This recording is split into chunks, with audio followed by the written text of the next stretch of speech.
playing a ton of the Gragas because they're on 9.11 and he has those minor stat buffs. And on 9.10, it's been all Olaf here in China. So we're going to see it banned away instantly again. We're seeing the Aatrox, of course, as well. But on the other side, I'm interested by the fact that we see instantly the Sejuani ban because it pairs so well with what DoNB wants to do. With the picks like the Renekton, where he can get that instant proc of the Sejuani stun, it just synergizes too well with the strategies they want to do. Completely agree with you, and that's something that I was going to mention is the fact that we do see that Tiana and DoNB like to play together. They are one of the best duos that we see here in the LPL, and taking that away, as well as being able to pick up this Rek'Sai, a really powerful early jungler, is something that can really help Meteor to try to control Tiana. It does leave Sylas open, though, in response, and we'll have to see where else they go. But locking in this flexible solo laner instantly shows very little because he's got a lot of good matchups, he's got a lot of negative matchups. A lot of matchups that are very skill-based, so you can't just pick a counter here because he can flex around it. You can't just pick 2 counters because there's generally going to be a matchup he can play and a matchup he'll lose harder somewhere else. So I like the pick of the Nautilus as well, going in for this kind of pick setup.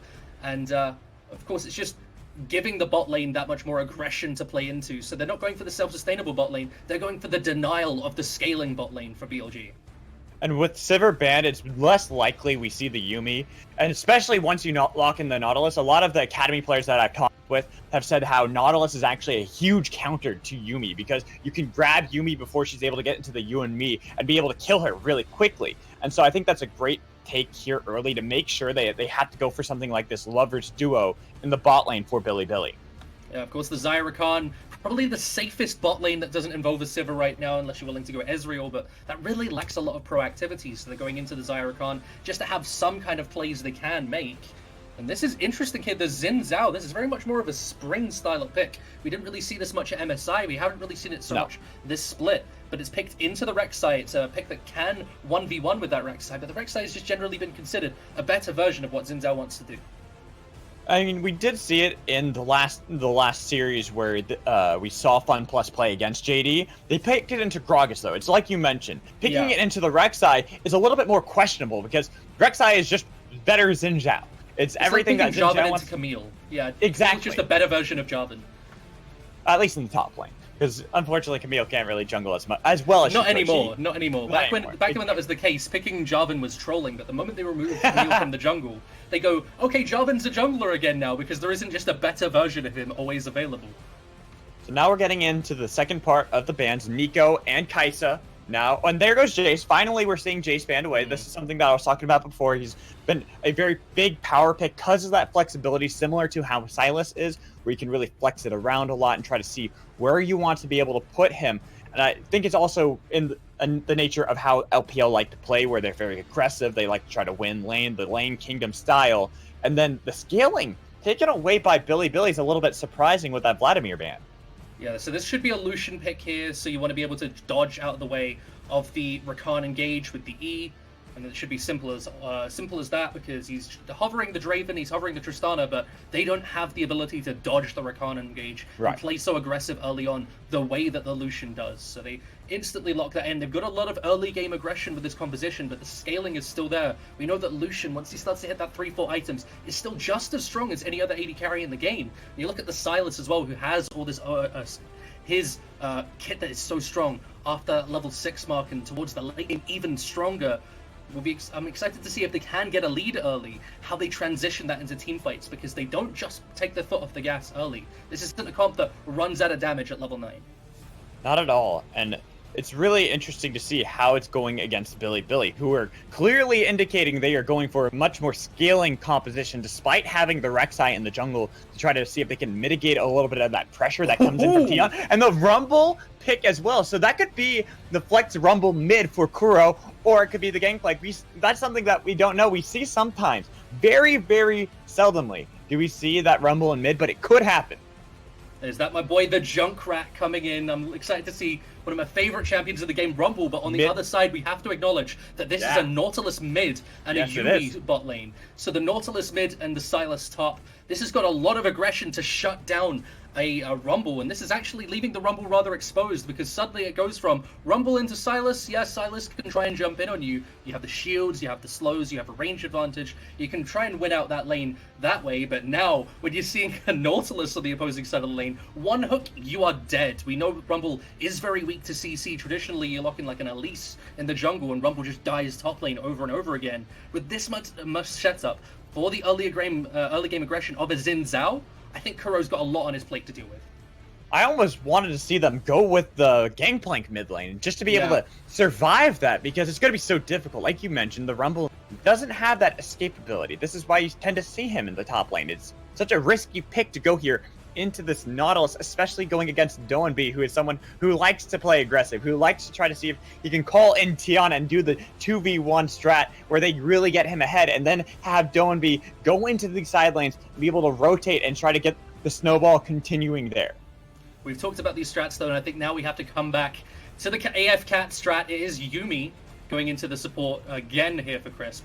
And I want to see how he utilizes this, because it is such a good pick at facilitating lanes that just pretty much want to dodge lane and just scale up and know that they can get the pressure at all phases. But the Sivir, generally you've got such a safe lane because nobody can jump on the Yuumi, nobody can jump on the Sivir because of the shield. Now when you've got a Lucian and you're playing much more aggressive, I need to see how this is going to be utilized, because it's got such a high win rate in competitive right now, something around like 80-90% in competitive. But when you look at the picks that are generally played with, it's the Ezreal, it's the Sivir, even the Varus has been played a couple times, but the Lucian, not something that's that common. So seeing how they're going to be able to play this, they're definitely going to try to get that early game going for FunPlus. Goes into the wheelhouse of how they like to play, try to make sure that they can dominate early, get a clean victory before that 30-minute mark, compared to Bilibili, who like to play a little bit more clean, a little bit more calculated. Try to see if they can scale up, and that is what they have drafted here in this first game in the series against one another, trying to see who can actually reign in first place. And they want to be tying that first place record of RNG, currently sitting at 2-0. As we're going to get onto the Rift.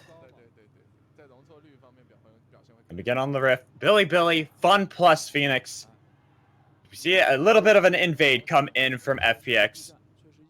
Able to get some good vision down onto Meteor, which is pretty nice, because we were talking about how that Rek'Sai into Xin Zhao matchup is something that the Rek'Sai normally will win early on, but if you're going to be able to get control and make sure that Tian's not getting punished, you're going to be able to survive a little bit of that aggression that can come in from Meteor.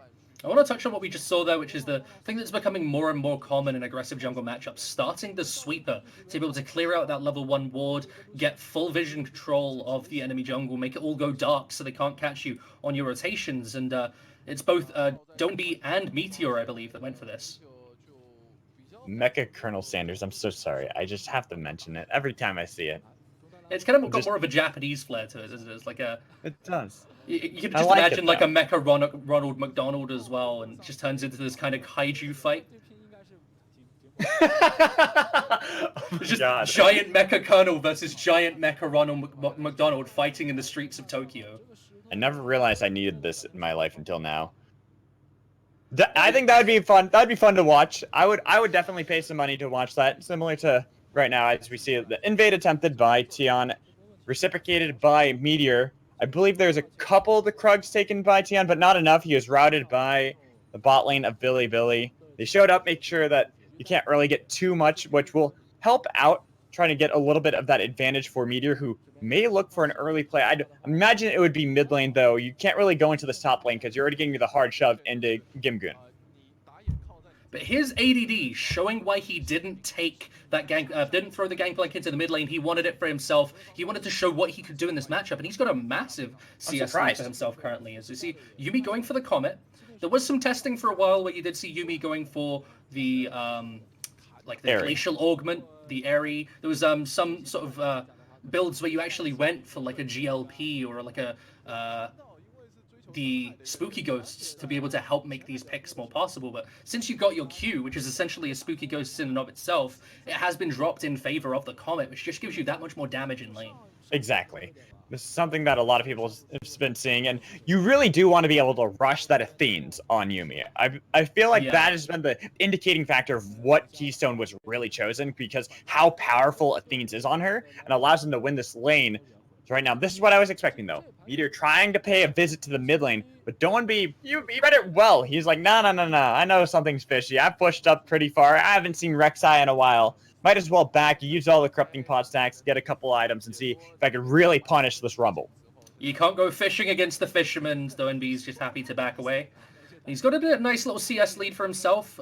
Definitely countered, though, by that huge CS lead we talked about for ADD. You're just going to see Tian just get a little stat check there. A little stat check onto Zinmo.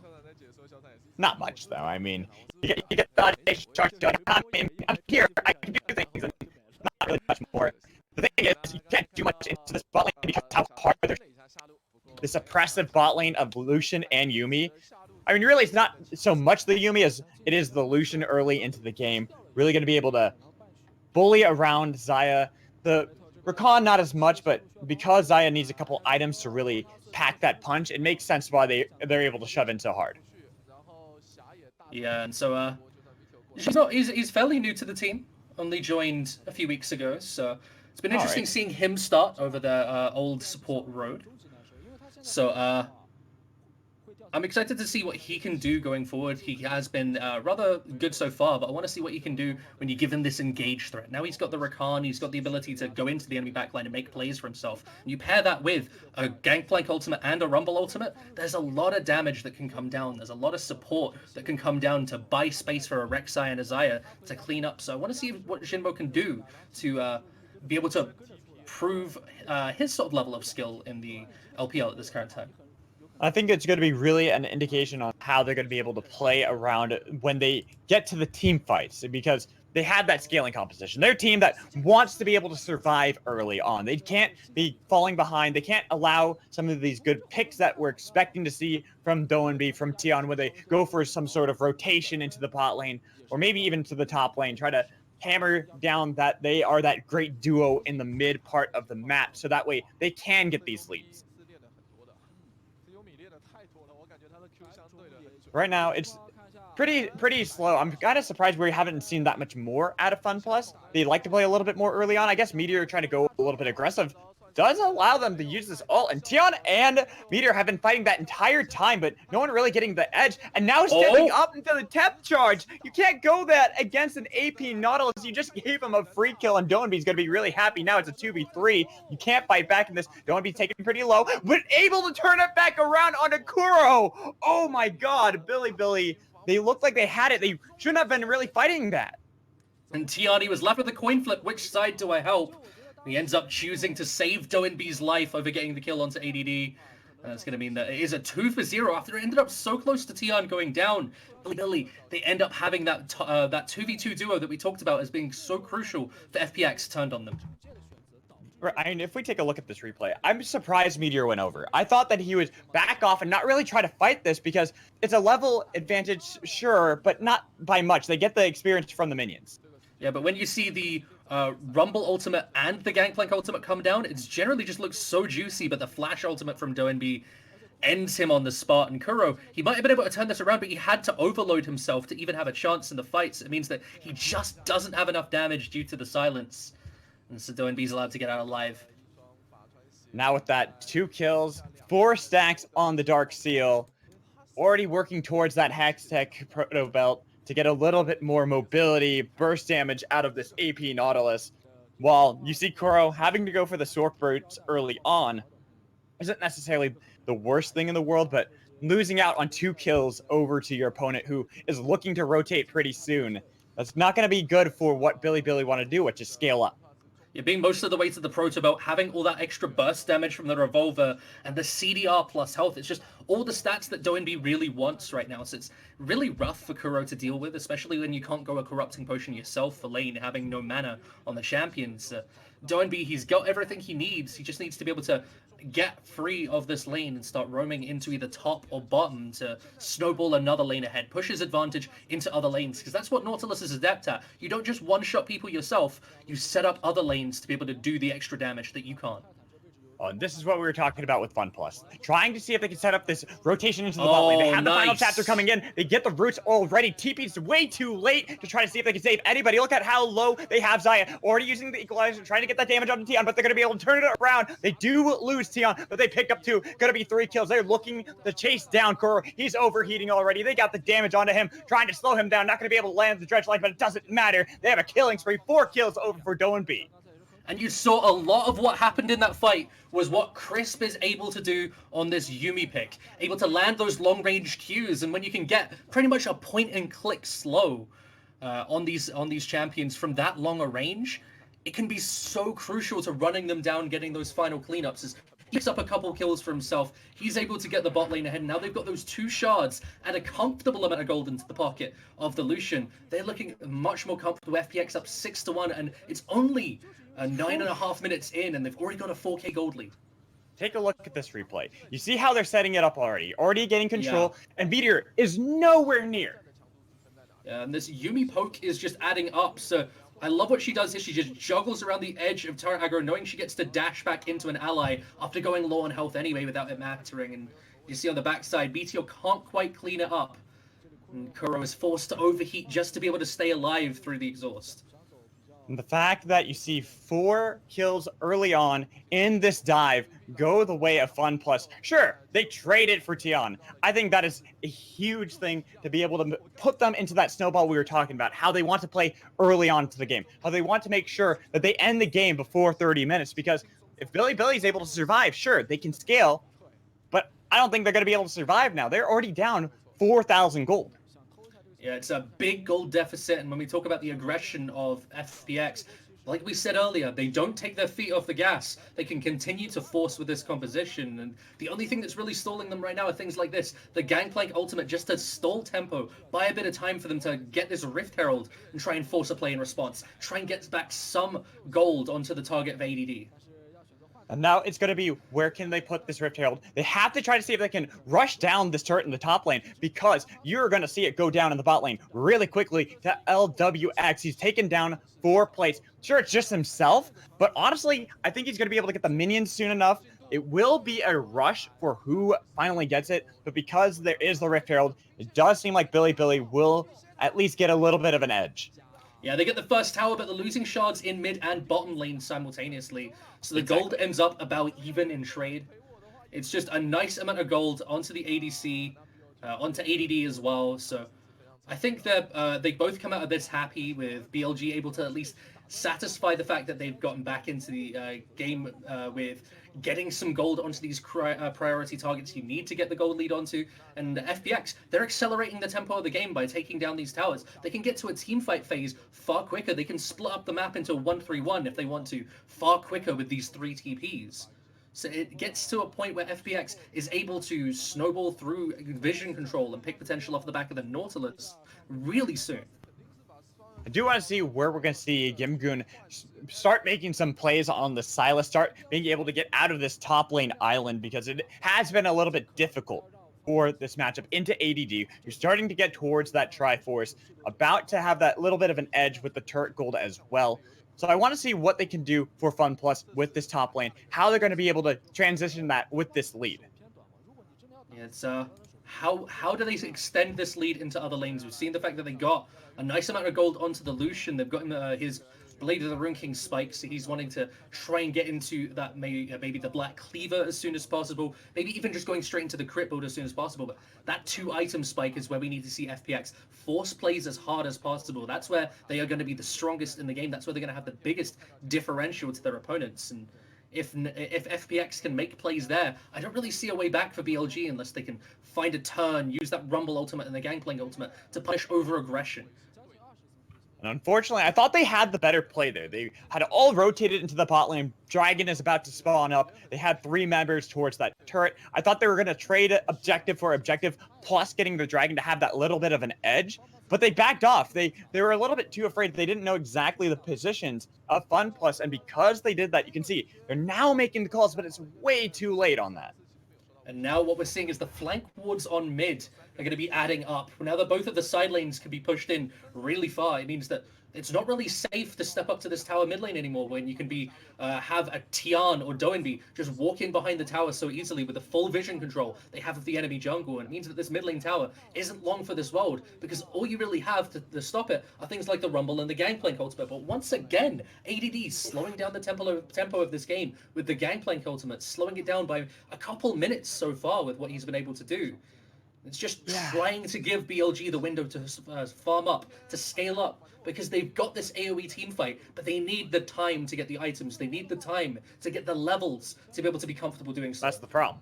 That's the problem there, Sin. You have to be able to scale up. You got to get these items, and the Sprinting Rush right now, pedal to the metal coming in from FunPlus, making sure to put down that pressure. They got, what, 12 plates off of this first 14 minutes? The amount of gold they were able to get over Bilibili, who, sure, they were able to get the first brick gold in the top lane, got a couple plates in the bot lane, but I'd still give this edge to FunPlus. They have control around the map. They are the ones dictating. The edge. It's a 5k gold lead. How are you not going to give the edge to them?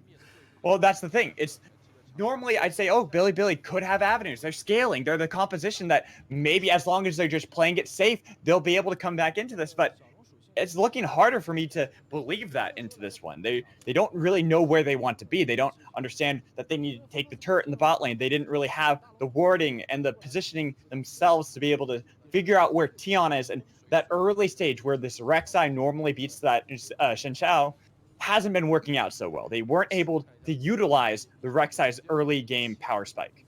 So this is where FPX's style of drafting can maybe come into question, although this game is how they play around Baron, because if they can't get that Baron, they can't commit to those sort of avenues and those choke points. That's where the game falls apart from them, because they don't have any damage that isn't non-committal. Lucian is very short range. If Nautilus wants to do damage, he has to hook himself in.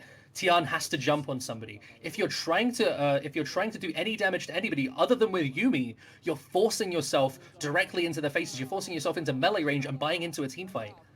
Oh, potential dive once again. Featherstorm a little bit early. Good call by Jinjiao, just to make sure that they could say, nah, we don't want to die just yet. The turret is still healthy enough that we can delay long enough for someone else to show up. I think it was a good call by both teams.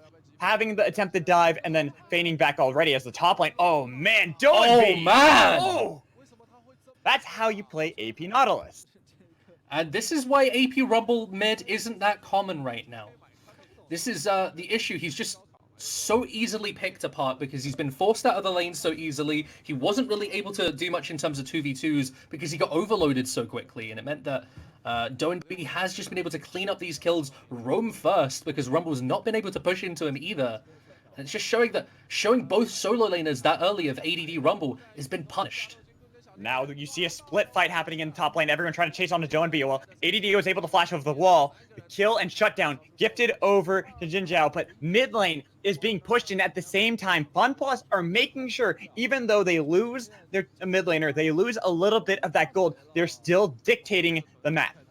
And that's the tale of a gold lead. You win on one side of the map, you lose even more on another. And even though they do get the shutdown gold, losing the mid lane inner tower is really rough to deal with when you can have the wave pushed in, and it gives them the lack of access towards the river entrances to the Baron and the Dragon, and it means it's that much harder to contest objectives. We're nearing that 20-minute mark, as we know the Baron is going to be that crucial playing point. As we see the replay, you can see Doenby just making sure to delay as long as possible. I almost thought he was going to be able to get the 1v1 against Meteor. Yeah, it's the ultimate coming down from the Silas / Gangplank, but it wasn't quite enough to give him the assist on that one. It's just going to be kill traded to the mid lane tower. I think that's worth. You trade a Nautilus, get another turret, make sure to continue to push it into Bilibili so that you're making sure you get further vision control of their jungle. And with that Baron coming up in a couple minutes, they're really going to try to put that pressure onto Bilibili. Try to force them to fight to the river. That's all he really needed to do. He needed to sit in the top lane and try and draw pressure. They already had the waves pushing in hard bot and mid. They had to engage somewhere. And to be honest, BLG fell for it, hook, line, and sinker. Hook, line, and sinker. I see what you did there, Sin. Yeah, I try I don't sometimes. think I don't know if you did that on purpose, but I definitely see what you did there. Well, not really, because we're not in the same room. Right now, Okay. hey, this is the whole thing with being online, right? We're not in the same room. We just seem like we're in the same room. Yeah, it's the joy of online casting. I can cast with you without actually having to be in proximity of you. That's just mean. That's just mean. Anyways, going back to League of Legends, because that's why we're actually here. We're here to talk about League of Legends. We're trying to see how. I mean, Bilibili are we though? Are we really here to talk about League of Legends, or are we here to talk about how awesome Doinby and crew are? Isn't that the same thing? I Doinby want is you, League no, of no, Legends you know what? in I'm China. changing it on you. I want you to tell me what Bilibili can do here to come back. Is a pick right here onto Doinby the right thing where they try to see if they can get the stunners? But look at the damage! It's a 2v1. He's turning around. He might even be able to get a kill onto Kuro. Now that Tion's showing up, they get the hook, they pick up the knockup, and the kill is gifted over to Tion. Yeah, maybe you wanted to go for the Silas instead, as you see the Nautilus, maybe not the best target to try and jump on. He turns it around, he gets the 1v2. Now means that they're likely to lose this top lane tower off the back of it. That Maybe is more. a lot of damage coming out of LWX, forcing out so much from Bilibili and continuing that control around the map for FunPlus. So what? It's hard to look at this as a game that Bilibili can still win, but the options are to try and find a way to get into a team fight phase where they have items. Currently, Rumble is a whole item and a half down on this Nautilus. He's got almost no way into the game. He's got almost no way to do damage in a fight. Basically, what his ultimate is utility to buy space for ADD to do damage, to buy space for Jin Zhao to do damage. Because it's actually a cancelled TP here. Okay. Yeah, run me through this AP Nautilus outplay. I hit every one of my abilities, I kill you, and I kill ADD too. No matter what you do, you cannot step up to Doinby. That dredge line connects. That is a dead gangplank. Me Nautilus, me press buttons, me win game. Pretty much. Pretty much. This is why I love AP Nautilus. I used to play that all the time, and actually, you can even attest to that. Yeah, we played it together. What was the bot lane? Was it Nautilus Zillion or Nautilus Scion? Nautilus Scion. That's what it was. Because you would just go dive, and I would just land hook over and over. Yeah, that was it. But yeah, I just pressed R, you landed the hook, and we killed them over and over again. It was some beautiful stuff. I mean, this is why I'm kind of surprised still we're seeing the AP Nautilus after the nerfs that came to Aftershock 4 AP champions. But really, Doinby's putting on a case right here, saying, no, it's still really good. I'm still pretty tanky, and I delete people. The thing is, all Aftershock really matters for is you use it for the first 3 levels of the game. That's the only time that it really matters a lot. Beyond that, it starts to matter less and less, because you want to be using it around those sort of river fights in the mid lane. You want to be using it to get these quick trades in. But beyond that, it matters less and less, because you've already got all this shielding, all this innate tankiness in your kit. The Aftershock, that's just gravy. I truly thought Doinby was going to flash over the wall and try to go dive solo kill onto Kuro. He's not literally you, yeah. I just thought it was going to happen. I was looking at how he was positioning. I'm like, oh, he's going for this is about to happen, and then he didn't. I was kind of disappointed. The 0-4 Rumble from Kuro, it's been really rough for him, and I guess like you have to just give it a bit. Oh, he's going for it! You called it! I called that! Man, look how tanky he is, too! That was an equalizer! It did nothing! I can't equalize that level of goal difference, I think you have to say here. Is the 30 magic penetration as well on both sides. And the fact that he's got all these other items on top of it, it's just too much to bear. The fact that he gets that pressure in the bot lane means that the rest of the team can just go towards the Baron. They have so much vision control too. TP's coming in from Kuro in the mid lane. He's trying and he has no equalizer. Exactly. Doesn't have the crucial ult that they need when they're all in this pit. They're not going to be able to do much besides put down the cannon barrage, but now look at Kuro. They could have jumped on him. Decided not to. They back off, going for the push in mid. They forced out Bilibili for now. They could go for a collapse if they want to. Yeah, they've got the inside track. Bilibili, they overstep into the Baron pit, knowing that the mid lane tower's down. They can't do this. Final chapter, going on to Meteor. They have a lot of damage, tries to go for the Void Rush, but not going to have enough damage to kill Dilution, and now they can turn it back around onto Jin Zhao. He has to go into the Featherstorm, but there's enough damage coming in from everyone. No matter, that is a huge dredge line! Oh man, Doinby was almost able to get the kill onto Shinmo, but because they already got the 2 kills, they didn't want to go any further. They have the pressure. They can turn now to the objective. They couldn't afford to try and stay that long to remove vision from the Baron pit when they were losing control of mid lane, and the fact that their tier 2 tower mid is gone, they have no access to their jungle. They get cut off completely on the backside of it. That's exactly what happens, and it means that FPX, they pick up a clean and free Baron. With the Baron, they already had control of the map. We're only 23.5 minutes into the game, and we're already seeing nearly a 10,000 gold lead coming in for FunPlus. They're going to march it down, most likely bot lane, try to see if they can take down those outer turrets. But we got to take a look at that place and break it down for me.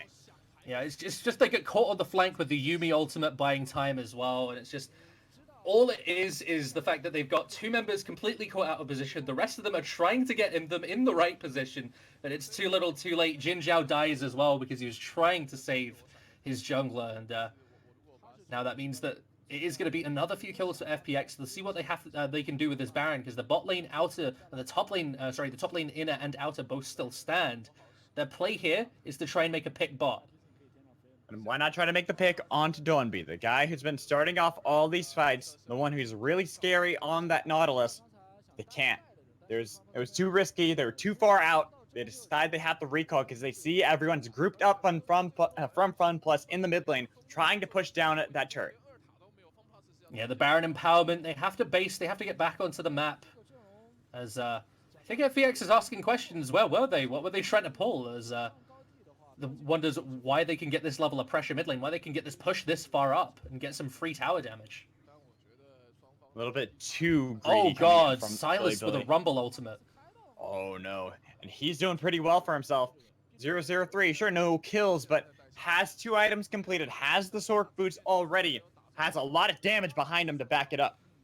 Yeah, he just needs to throw this down on behind the tower. Yeah, they have to back away. The minions are just going to die so quickly as well.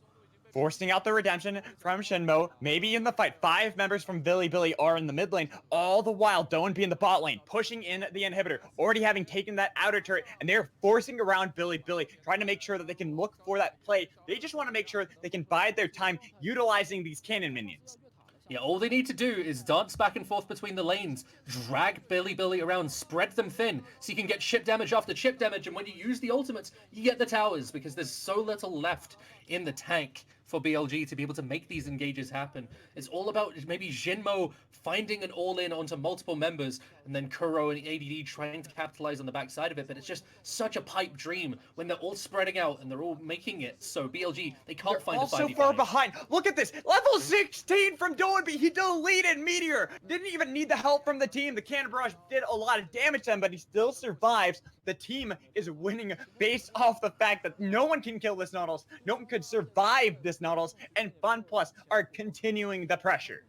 Oh, and Gimgoon now, he's taken that Rakan ultimate. That's the all-in engage that they needed.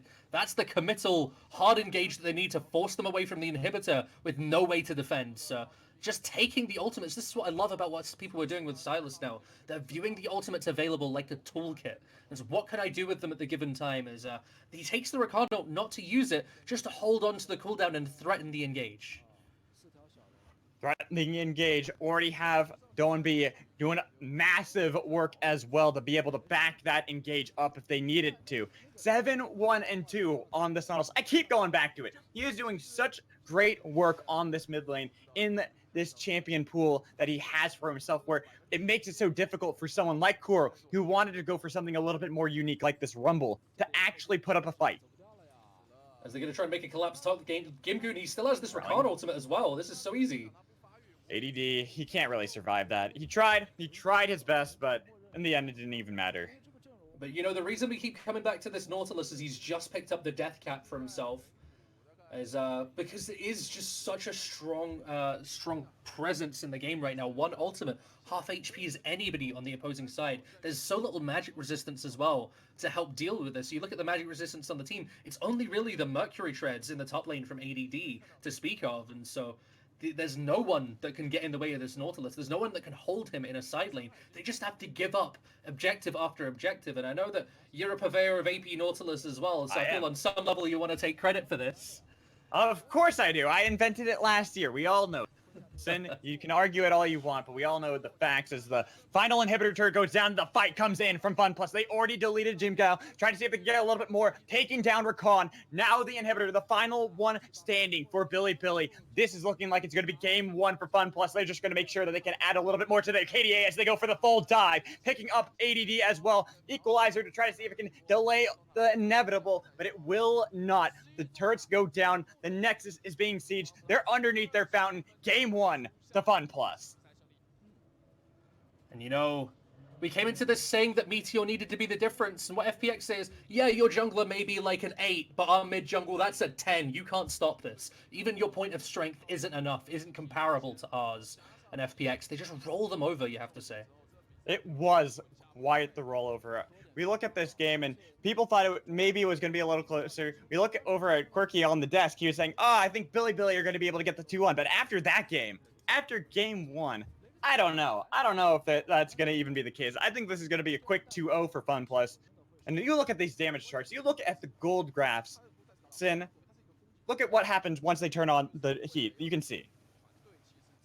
Yeah, so what we can see right now is just there's so much pressure all over the map, and it's sad for me that ADD had so little to do in this game. He was at around the 20-minute mark. He was 0-0-0. He really hadn't contributed anything to the game because there were no plays being made anywhere else on the map. There was no one to really snowball off the back of. Even though he built up that massive CS lead in top lane, everyone else just couldn't contribute.